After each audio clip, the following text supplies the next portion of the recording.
jelaskan dulu kronologinya. Begini. Yang pertama yang perlu saya jelaskan bahwa di Desa Palasalambori itu semenjak keputusan diadakan dana Covid, kemudian di tahun 2020 itu tahap 1 sampai tahap 2 dana BLT itu, bantuan langsung tunai itu kita aman.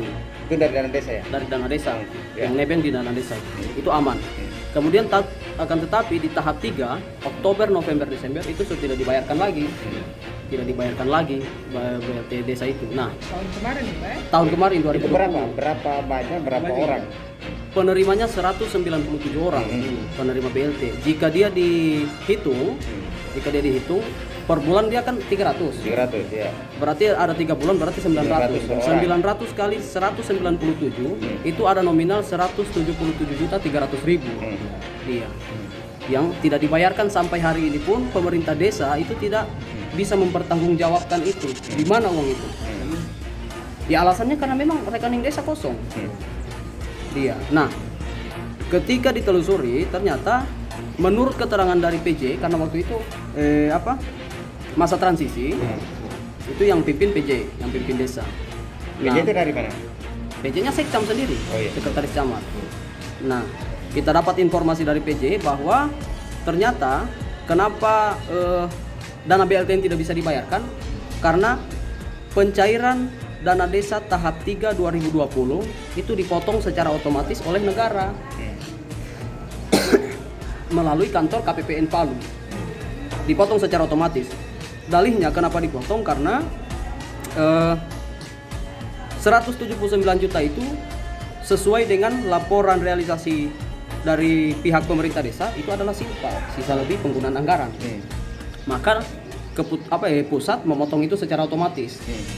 Logikanya kan begini, kenapa negara memotong itu secara otomatis? Karena dianggap di Palasalambori itu masih ada uang sebesar 179 juta. Maka pencairan dana desa tahap 3 2020 itu dipotong sebesar itu, sebesar silpa tersebut. Dan itu disuarakan langsung oleh Pak mantan Sekdis Inspektorat. Masih ada beritanya dengan saya. Itu disuarakan langsung. Nah, itu penjelasan dari Pak mantan Sekdis Inspektorat. Dipotong secara otomatis. Nah, sampai hari ini masyarakat bingung, siapa yang bertanggung jawab atas dana ini? Kita bingung. Kita mau mengadu ke siapa?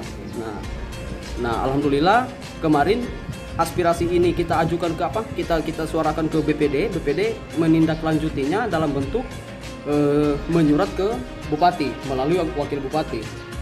Disurati dengan perihal meminta kepada bupati bahwa BPD meminta kepada bupati berdasarkan aduan masyarakat meminta kepada bupati agar bupati segera memerintahkan inspektorat untuk melakukan audit investigasi.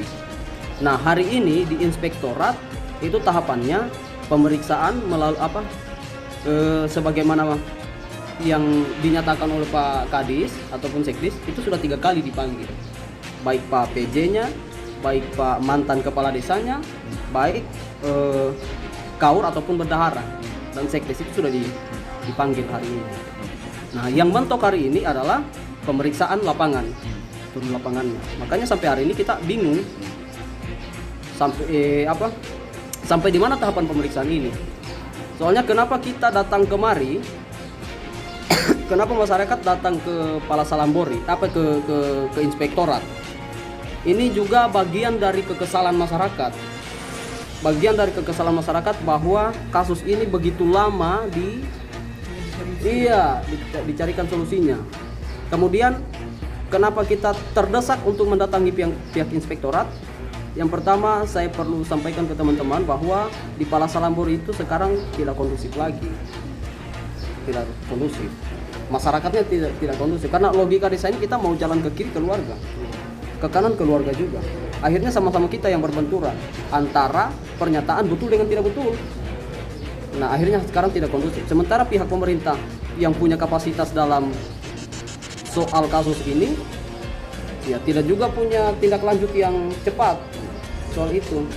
Terus yang diduga dana ini hilang itu kemana? Kalau dugaan dana hilang itu sampai hari ini dia belum teruji kalau di tingkatan masyarakat karena bukan kapasitas kita. Kita itu percayakan secara penuh ke pihak penyelidik maupun penyidik, misalnya ke inspektorat juga ke pihak tipikor. Ya alhamdulillah hari ini pertemuan ini ada pihak tipikor yang hadiri. Berarti sebentar masih laporkan resmi. Ya akan saya upayakan sebentar untuk susun aduan masyarakat untuk masukkan ke Polres. BPD sendiri sudah dilaporkan Mas? BPD, iya ini kita dengan BPD yang hadir. Terkait pemotongan tadi itu yang Bapak maksud tadi itu, yang terpotong oleh negara itu apakah BPD tahu? Iya BPD tahu. Maksudnya apa yang BPD tindak lanjuti. apakah dia membenarkan itu? BPD juga membenarkan.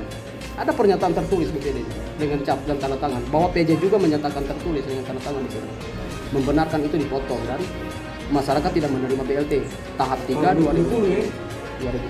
Itu Oktober, November, Desember. Kita negara demokrasi kan, negara hukum. Ini sah-sah saja, bagus ini. Lebih mereka datang daripada mereka bikin tindakan anarkis kan. Karena kami di sini bisa memberikan informasi yang aktual. Jadi memang beberapa bulan lalu ada laporan masyarakat BPD itu kepada Wabub tentang tidak terbayarnya BLT yang 2020 Desember. Dan kami sudah lewat saya punya P2 editor itu kami sudah undang. Waktu itu kami undang pertama kadis pejabat kan, Pak Sekjam, Pak Haji Hasan. Dan kami undang semua bendahara sekdesnya. Kemudian kadis yang 18-19 atas nama Ridwan. Ternyata memang setelah teman-teman investigasi, wawancarai, memang ada katanya ada 2018 itu ada silpa, ada kegiatan yang tidak terlaksanakan. Sehingga pada tahun 2020 adik-adik tidak otomatis terpotong. Nah, sehingga pejabat tidak bisa bayarkan ya, sekitar 100 lebih. Sehingga salah satu imbas dari silpa tadi pemotongan itu terimbas ke BLT 2020 Desember. Nah, itu yang berkulit sambil demo di sana. Nah, jadi kalau kasihan pejabat ini sebenarnya dia tidak tahu menahu, dia betul-betul direalisasikan anggarannya ada. Hanya memang ada terpangkas dana ketika ada bukan Covid karena ada silpa yang 18 yang 19. Iya, 19. Jadi Nah, itu otomatis di otomatis 2020 di 20. Gitu? Nah, jadi dari itu kami sudah tindaki lewat berita Wabub. Ya, jadi hari ini lebih bagus tadi sudah ketemu dengan Pak Tipikor, Pak Gusti.